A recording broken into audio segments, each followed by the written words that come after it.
You're about to discover a collection of hidden airplane seat tricks that airlines have quietly built into every Boeing and Airbus aircraft you've ever flown on.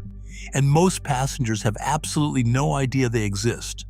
From secret buttons that unlock extra space to overhead handrails hiding in plain sight. These features can completely transform your next flight, and not a single one of them costs you a penny. Let's start with the big one. That aisle armrest you've been wrestling with every time you sit down or stand up, the one that feels completely locked in place, it moves. There's a hidden button tucked underneath it, right near the hinge where the armrest meets the seat. Slide your hand along the underside, find that little lever or button, press it, and the armrest lifts right up. Just like that, you've got significantly more room to slide in and out of your seat. This went viral when a TUI Airways flight attendant named Charlie Silver shared it on TikTok, and millions of people lost their minds. But here's the thing. This isn't a glitch or a hack. The FAA actually requires it. Under 14 CFR Part 382, Section 382.61, the federal regulation enforced by the Department of Transportation under the Air Carrier Access Act, on aircraft with 30 or more seats, at least half of the aisle seats in accessible rows must have movable armrests. It's a regulation designed so that passengers with reduced mobility can be helped in and out of their seats with dignity. The button is deliberately hidden, so people don't accidentally raise it during flight, but it's there on virtually every aisle seat you'll ever sit in. Now, a quick word of caution. If you raise that armrest and you're sitting on the aisle, you need to make sure you're not creating a safety hazard. According to 14 CFR, Part 382 and FAA guidance, anything protruding into the aisle could obstruct emergency exit access. So use this trick wisely. Here's another one you've probably walked past 1,000 times without noticing. Look at the underside of the overhead bins next time you're walking down the aisle. You'll see narrow grooves running along the bottom. Those aren't decorative. They're hidden handrails. Frequent flyers and flight attendants use them constantly to stabilize themselves during turbulence, instead of grabbing the backs of people's seats and jolting them awake. Next time aircraft cabin turbulence hits mid-flight and you need to use the lavatory, run your hand along those grooves. You'll move through the cabin like a PRO, instead of pinballing off every headrest.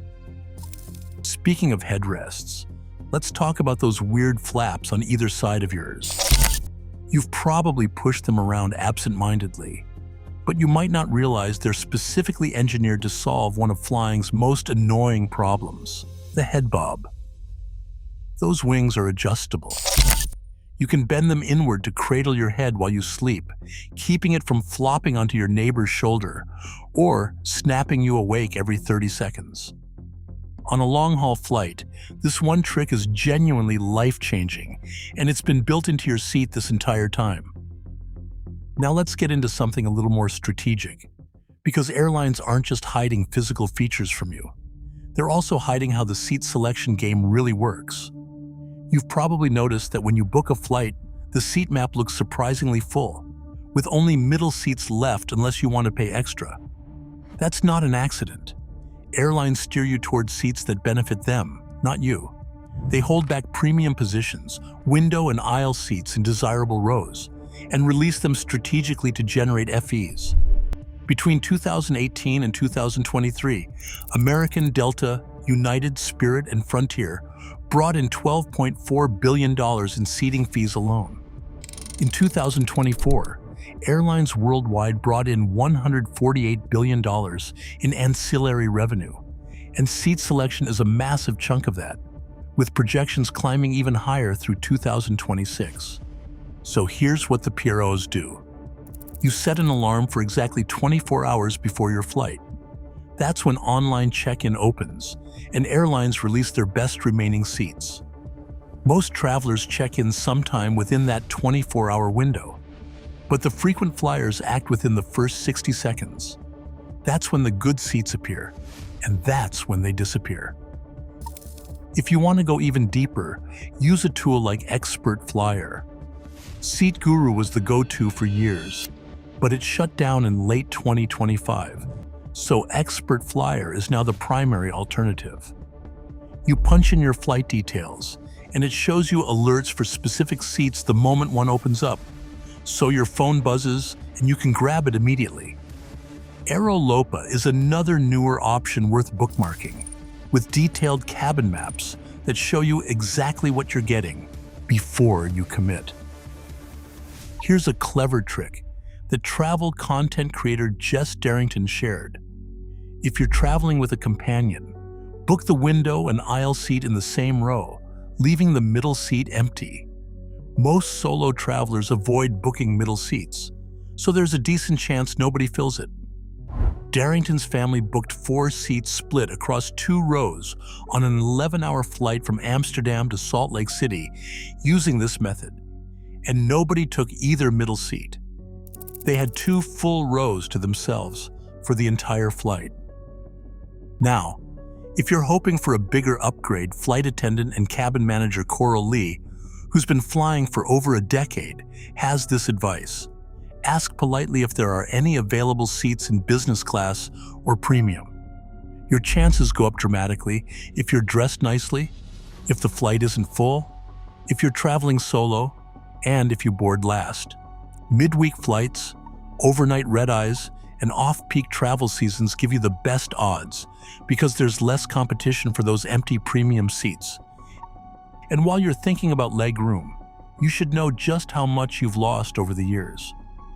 Back in the 1970s, the average economy seat pitch was about 35 inches. Today, it's dropped to roughly 30 to 31 inches, and seat width has shrunk too. Most economy seats now run just 17 to 18 inches across. Budget carriers like Spirit and Frontier sometimes squeeze you into just 28 inches of pitch. If legroom matters to you, JetBlue currently leads U.S. Airlines with an average economy pitch of 32.7 inches. Southwest comes in close behind at around 31.5 to 32 inches. One seat type that doesn't always make the list but absolutely should: bulkhead seats. These are the rows positioned directly behind a cabin divider wall. They can offer a solid chunk of extra legroom, sometimes comparable to an exit row. But there are real trade-offs. You won't have underseat storage. Tray tables fold out of the armrest rather than the seat in front of you. And the fixed armrests mean the aisle seat armrest button trick doesn't always apply here. Know what you're signing up for before you book.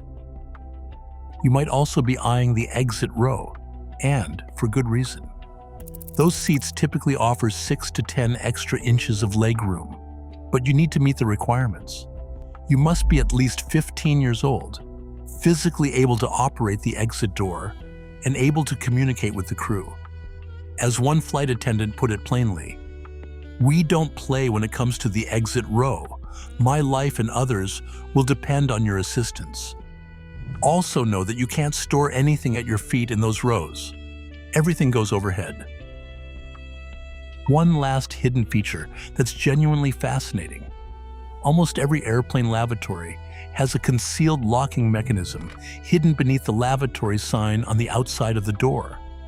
Lift that sign or the panel beneath it, and there's a small latch that unlocks the door from the outside. This exists so flight attendants can access the lavatory in an emergency if someone is ill or unresponsive inside. It's not a toy, and it's definitely not for pranks. But knowing it's there gives you a sense of just how many hidden systems are built into every aircraft you fly on. Your airplane seat is packed with features that nobody told you about, because airlines would rather sell you comfort than remind you it's already built in. The secret armrest button, the overhead handrails, the adjustable headrest wings, the check-in timing tricks, the seat map strategies, the bulkhead trade-offs, the exit row rules. None of these cost you a thing, but every single one of them can make your next flight dramatically better. Now you know what the frequent flyers know. The only question is whether you'll use it.